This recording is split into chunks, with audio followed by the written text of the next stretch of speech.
और थंडरबोल्ट्स। तो थंडरबोल्ट्स के बारे में तो सारे जानते हैं, अब ये थंडरबोल्ट्स नहीं, अब ये न्यू एवेंजर्स हो गई है। तो इस मूवी का कॉन्सेप्ट ये है, मार्वल सिनेमैटिक यूनिवर्स में एंटमैन मूवी आई थी, उसकी जो एवा है घोस्ट, वो वैलेंटाइना दी फाउंटेन के अंडर काम करती है। येलेना, नताशा की बहन, जो रेड रूम प्रोग्राम की मेंबर थी, वो भी वेल के लिए काम करती है। 2 मिनट का कैप्टन अमेरिका यानी कि जॉन वॉकर, उसको भी वेल के लिए काम करना पड़ता है। टास्क मास्टर और रेड गार्डियन, ये सब लोग वैसे क्रिमिनल्स हैं और उसी क्राइम से बचाने के लिए कि तुम्हें जेल नहीं होगी, वेल इनको अपने लिए यूज करती है। और वेल ने बहुत गलत गलत कांड किए हैं और वो अपने कांड को छुपाने के लिए इस सब का सहारा लेकर अपनी जगह के सारे सबूत मिटाती है। और उस जगह के सबूत मिटाने से इसका पेट नहीं भर रहा है, ये चाहती है कि ये सारे लोग भी मरे। तो इन सबको एक जगह इकट्ठा करके इनको मारने की प्लानिंग करती है। बट इसमें टास्कमास्टर मर जाती है और ये चारों आपस में बॉन्डिंग बना लेते हैं। और साथ ही इनको वहाँ पर मिलता है वेल का किया हुआ एक्सपेरिमेंट बॉब। अब बॉब जो है सुपर हीरो बन चुका है, उसके अंदर बहुत सारी पावर्स हैं। तो ये पांचों मिलके इसकी फैसिलिटी से निकल जाते हैं, लेकिन निकलते वक्त बॉब वेल के हाथ में लग जाता है। वेल बॉब को भड़का देती है, उसे लालच देती है कि हम लोग पूरी दुनिया पर राज करेंगे। और ये थंडरबोल्ट्स, जिनको अब बकी भी ज्वाइन कर चुका है, ये पांचों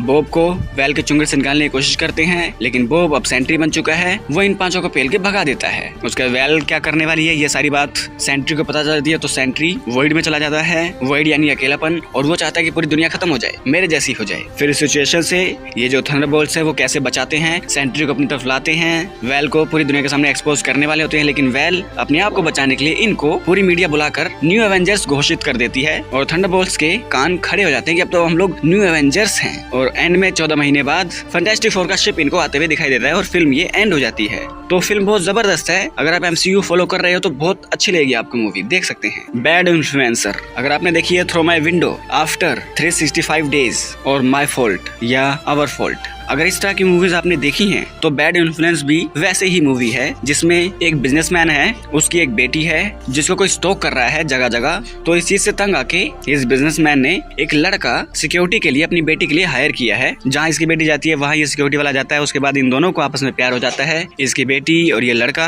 अपने घर में ही वो करते हैं और बाहर रात भर घूमते फिरते हैं, पूरी मौज मस्ती करते हैं। और जब ये बात फादर को पता चलती है तो फादर इस लड़के को बाहर निकाल देता है। और जब बाहर निकालता है तो लड़के के जो दोस्त होते हैं, एक साथी दोस्त होती है, वो वही है जो इस हीरोइन को तंग कर रही थी। और तंग करने का उसके पास एक सॉलिड रीजन होता है, क्योंकि पुराने टाइम में जब इसकी दोस्त छोटी सी थी, मतलब हीरो की जो दोस्त है वो छोटी थी, वो दोनों इस बिजनेसमैन के होटल में काम करते थे और इस बिजनेसमैन के होटल में आग लग गई थी और उसने जिम्मेदारी नहीं ली और उसी में ही हीरो के माँ बाप भी थे। इसी बात का बदला लेने के लिए ये लड़की इस हीरोइन को, हीरो की दोस्त बिजनेसमैन की बेटी को स्टॉक करती है, उसे धमकियां भरे लेटर लिखती है, उसे परेशान करती है और अंत में उसके फादर को गोली से मारने वाली होती है। कैसे ये लोग इस सिचुएशन से डील करते हैं वो देखने में मजा आता है। आप लोग एक बार देख सकते हो, ये मतलब मैं एवरेज में ही रखूंगा।